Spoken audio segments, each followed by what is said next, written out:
तो जय हिंद दोस्तों, आपके अपने चैनल यस की आम स्टडी पर एक बार फिर से स्वागत है। बहुत ही महत्वपूर्ण वीडियो के सामने आपके सामने हाजिर हैं, बहुत ही इंपॉर्टेंट वीडियो सामने साथ हाजिर हैं।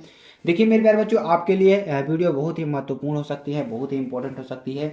इस वीडियो में बात क्या करने वाले अच्छी तरीके से आपको हम समझाएंगे और बताने का प्रयास करेंगे।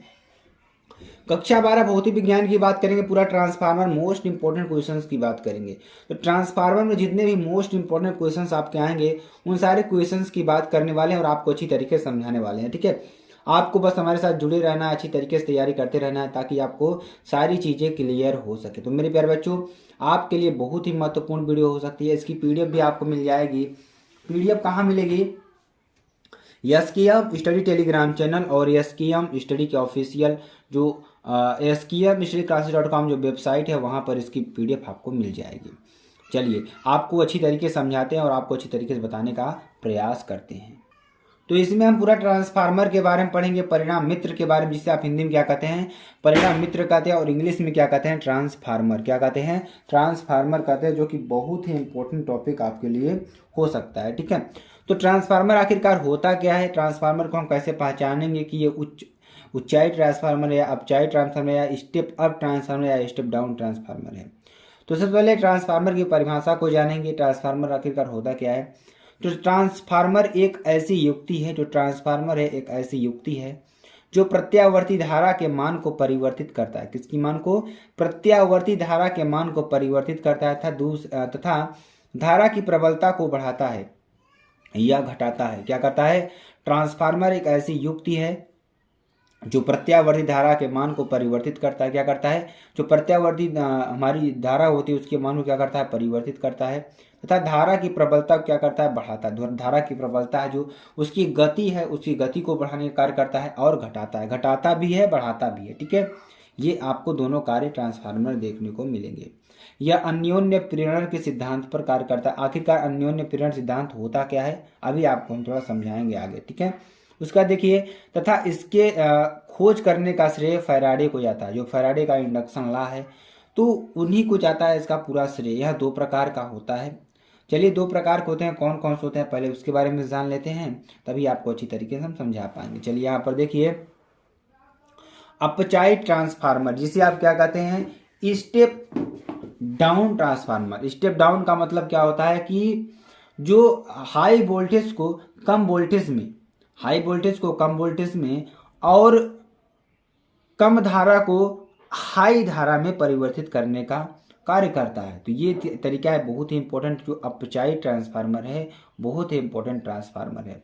तो यह एक ऐसा ट्रांसफार्मर है जिसके द्वारा प्रत्यावर्ती धारा के मान को कम किया जाता है। क्या किया जाता है?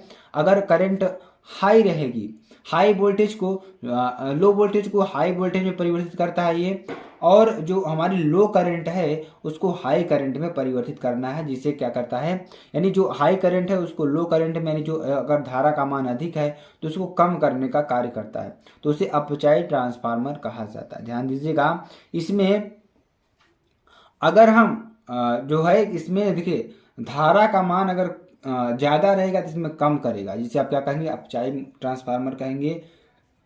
और वोल्टेज का मान इसमें कम से अधिक करता है। ठीक, इसको आपको ध्यान देना होगा।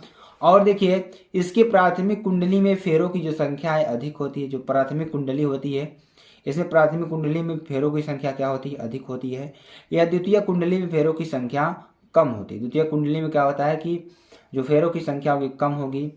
जिस कुंडली में फेरों की संख्या अधिक होती है उसमें पतले तार लगे होते हैं। जिस कुंडली में क्या होता है कि फेरों की संख्या क्या होती है? अधिक होती है, उसमें हम पतले तार का उपयोग करते हैं।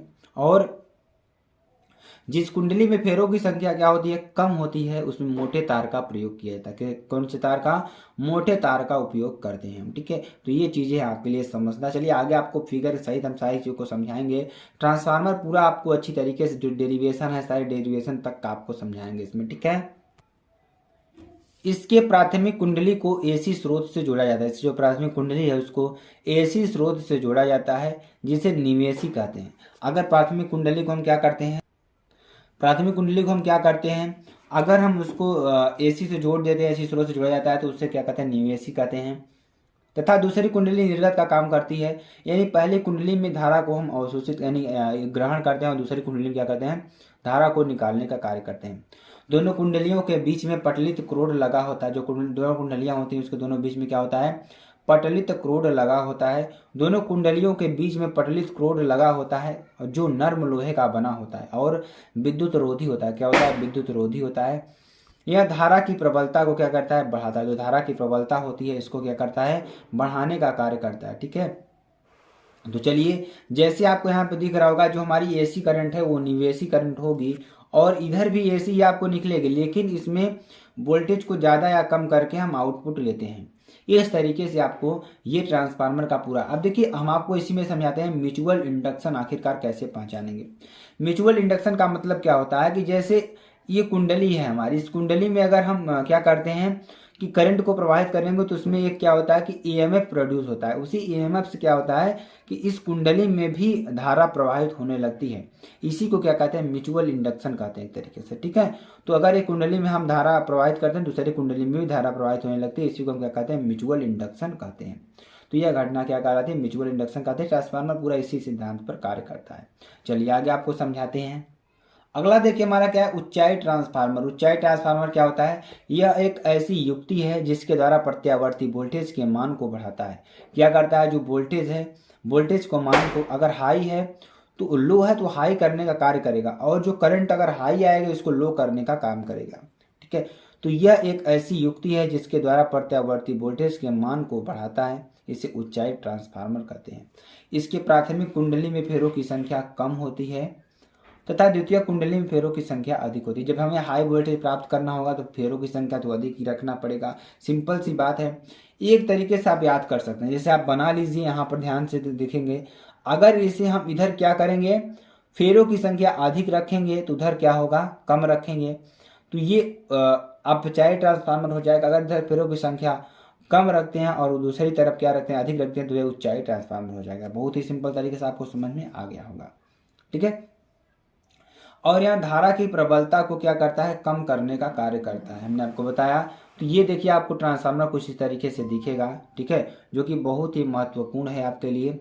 तो इस तरीके से आपको प्रश्नों को अच्छी तरीके से पढ़ते रहना है। ठीक है, चलिए तो ये हमारा हो गया ऊंचाई ट्रांसफार्मर, आपको समझ में आ गया होगा।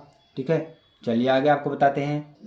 अब देखिए कार्यविधि और सिद्धांत की बात करेंगे। आखिरकार ट्रांसफार्मर का सिद्धांत क्या होता है, इसकी कार्यविधि क्या होती है। ठीक है, तो माना किसी ट्रांसफार्मर के प्राथमिक कुंडली में, मान लीजिए कोई हमारा ट्रांसफार्मर है, ट्रांसफार्मर की प्राथमिक कुंडली में फेरों की संख्या कितनी लेते हैं, एनपी, तथा द्वितीय कुंडली में फेरों की संख्या एनएस हो। तो हम मान लेते हैं, माना किसी ट्रांसफार्मर के प्राथमिक कुंडली में जो फेरों की संख्या एनपी तथा द्वितीय कुंडली में फेरों की संख्या क्या है, एनएस हो। तो एवं प्राथमिक कुंडली में उत्पन्न जो विद्युत वाहक बल होगा ईपी होगा, तथा दूसरी कुंडली में जो हमारा ईएमएफ होगा, विद्युत वाहक बल हमने आपको बताया, वो ईएस होगा। ध्यान दीजिएगा, ई से क्या होता है, ईएमएफ, आपको सेकेंडरी में एस, प्राइमरी में ईपी। ठीक, और प्राथमिक कुंडली में जो फेरों की संख्या एनपी और सेकेंडरी कुंडली में जो फेरों की संख्या एनएस। ध्यान दीजिएगा, फैराडे के नियम से देखिए क्या हो जाएगा, ई बराबर minus N into D phi upon D T. क्या, ई बराबर minus N into D phi upon D T. प्राथमिक कुंडली के लिए क्या हो जाएगा, ए पी बराबर minus N P D phi upon D T, समीकरण नंबर 1। और द्वितीय कुंडली में देखिए क्या हो जाएगा, इसी तरीके से फैराडे के नियम से ई एस बराबर क्या हो जाएगा, N S D phi upon D T, समीकरण नंबर 1 और 2 से। अब हम क्या करते हैं, समीकरण नंबर 1 और 2 का पूरा क्या करते हैं, डिवाइड कर देंगे। तो E S upon E P क्या हो जाएगा, N S D phi upon D T, N P D phi upon D T. बहुत ही सिंपल तरीके से आपको समझ में आ गया होगा। चलिए आगे आपको बताते हैं। देखिए E S upon E P बराबर क्या हो जाएगा, N S upon N P, समीकरण नंबर 3। क्या, E S upon E P बराबर N S upon N P, समीकरण नंबर 3।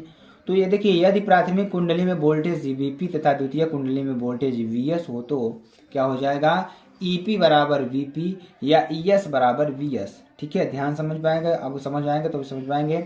तो समीकरण नंबर 3 से क्या हो जाएगा, अगर ईपी बराबर वीपी रख दें तो ईएस बराबर वीएस रख दें। तो समीकरण नंबर 3 से देखिए हम क्या रखेंगे, ईपी की जगह पर क्या रख देंगे, हम वीपी रख देंगे, और ईएस जगह हम क्या रख देंगे, वीएस रख देंगे। ठीक है, तो यहाँ पर हम मान रख देंगे, देखिए वीएस बराबर वीएस अपॉन वीपी बराबर क्या हो जाएगा, एनएस अपॉन एनपी, समीकरण नंबर 4। आदर्श ट्रांसफार्मर के लिए देखिए क्या हो जाएगा, पी बराबर पी है समीकरण नंबर 5। तो पी बराबर क्या हो जाएगा, वी इंटू आई, क्या हो जाएगा, पी बराबर वी इंटू आई, और पी बराबर V into P into I into P, क्या हो जाएगा, V P into I into P. P S बराबर देखिए क्या हो जाएगा, V S into I S, क्या हो जाएगा, V S into I S, ठीक है। और B P into I P बराबर क्या हो जाएगा, V S into I S, ठीक है। तो इस तरीके से इसको भी निकालेंगे तो क्या हो जाएगा, V S upon B P बराबर I P upon I S. ये कहाँ से आया, ये आया P बराबर V इंटू पावर के सूत्र से, ठीक है। तो इस तरीके के जो प्रश्न है आपको अच्छी तरीके से पढ़ लेना है। चलिए आगे आपको बताते हैं। अगर इस तरीके से निकालेंगे E S upon E P बराबर N S upon N P बराबर B S upon B P या आई पी बराबर I P upon I S बराबर के, ठीक है। समीकरण नंबर 7 हो जाएगा, जहाँ के क्या है, परिणमन अनुपात है, क्या है, परिणमन अनुपात है। अब देखिए जो अपचाई ट्रांसफार्मर होता है इसमें क्या होता है, एन एस इज जो सेकेंडरी, देखिए अपचाई ट्रांसफार्मर क्या होगा, जो सेकेंडरी फेरों की संख्या है वो प्राइमरी फेरों की संख्या से क्या होगी, कम होगी, यानी कि N S is less than N P. ध्यान दीजिएगा, जो सेकेंडरी में टर्न की संख्या होगी वो प्राइमरी में से क्या होगी, कम होगी। तो N S is less than N P या V S is less than B P, ठीक है। और I S is greater than I P या E S is less than E P. तो ये आपको ध्यान देने वाली बात है, ठीक है। और ऊंचाई ट्रांसफार्मर की बात करेंगे तो इसमें भी देखिए, अगर N S is greater than N P, यानी कि जो सेकेंडरी में फेरों की संख्या है वो प्राइमरी में फेरों की संख्या से अधिक होगी, तो ईएमएफ भी क्या होगा, अधिक होगा, और वोल्टेज भी अधिक होगा, और धारा भी यहाँ पर देखिए अधिक आपको निकाल के दे रखा है, ठीक है। इसमें थोड़ा उल्टा हो गया है, ध्यान दीजिएगा। हम आपको बताते हैं, अगर फेरों की संख्या सेकेंडरी में अधिक होगी प्राइमरी में कम होगी तो हमारी क्या होगी, वोल्टेज अधिक होगी। पहला तो कंडीशन सही है, हमारा जो ईएमएफ होगा वो भी अधिक होगा और वोल्टेज भी क्या होगा, हमारा अधिक मिलेगा, ठीक है। लेकिन जो करंट है वो आईपी, जो प्राइमरी में जो करंट होगी, देखिए यहाँ पर प्राइमरी में जो करंट है इज ग्रेटर देन सेकेंडरी, ठीक है। तो ये भी आपको देखिए यहाँ पे बदल गया है, ठीक है। सेकेंडरी में तो मैं, लेकिन यहाँ पे आईपी और आईएस कर दिए, तो सेम सेम सी बात है, वही दिक्कत वाली बात नहीं है, ठीक है। तो आपको समझ में आ रहा होगा। चलिए आगे आपको बताते हैं। अब देखिए ट्रांसफार्मर की दक्षता की बात करते हैं तो दक्षता बराबर क्या होता है, निर्गत शक्ति अपान निवेशित शक्ति, यानी आउटपुट अपान इनपुट। ध्यान दीजिएगा, इसको शॉर्ट फॉर्म में क्या कहते हैं, आउटपुट अपान इनपुट दक्षता बराबर, या दक्षता बराबर क्या होता है, द्वितीय कुंडली द्वारा प्राप्त ऊर्जा अपान प्राथमिक कुंडली द्वारा प्राप्त ऊर्जा। सिंपल सी बात है, बहुत ही सिंपल सा परिभाषा है। और इसमें देखेंगे आप आदर्श ट्रांसफार्मर की दक्षता के बारे में, तो आदर्श ट्रांसफार्मर की जो दक्षता होती है 100% होती है, और व्यवहारिक स्थानों पर जो दक्षता होती है 75% से 95% तक होती है, ठीक है। ट्रांसफार्मर की दक्षता बहुत ज़्यादा होती है, और कोई भी ट्रांसफार्मर आदर्श ट्रांसफार्मर नहीं होता है। इसमें निम्न कारणों से ऊर्जा क्षय होती है। पहला जो कारण है क्या है, फ्लक्स क्षरण। क्या है, फ्लक्स। देखिए जो ट्रांसफार्मर है वो जितना आप इनपुट देंगे उतना आउटपुट नहीं देगा, कुछ जो हमारी एनर्जी है उसकी लॉस ज़रूर होगा। तो यहाँ पे फ्लक्स क्षरण की बात करेंगे तो ट्रांसफार्मर के कुछ ना कुछ फ्लक्स का क्षरण होता है, या क्रोड के खराब अभिकल्पना या इसमें रिक्त वायु के कारण क्या होता है, प्राथमिक कुंडली का संपूर्ण फ्लक्स द्वितीय कुंडली से होकर नहीं गुजरता। इस क्षरण को कम करने के लिए प्राथमिक एवं द्वितीय कुंडलियों को एक दूसरे के ऊपर लपेटते हैं, ठीक है। चलिए द्वितीय कुंडली का प्रतिरोध की बात करेंगे तो कुंडली बनाने में प्रयुक्त तार में कुछ प्रतिरोध होता है। क्या होता है, कुछ प्रतिरोध होता है जिसमें उष्मा का क्षय होता है। इसे कम करने के लिए उच्च धारा निम्न वोल्टेज का तार मोटा होता है। क्या होता है, उच्च धारा और निम्न वोल्टेज का मान क्या होता है, तार कम मोटा होता है, ठीक है। अब भंवर धाराएं की बात करें, सारे एग्जाम में आप क्या आते हैं, भंवर धारा, कुंडली प्रतिरोध या सतिल हानि क्या होती है, ये आपको डिफाइन करना होता है, ठीक है।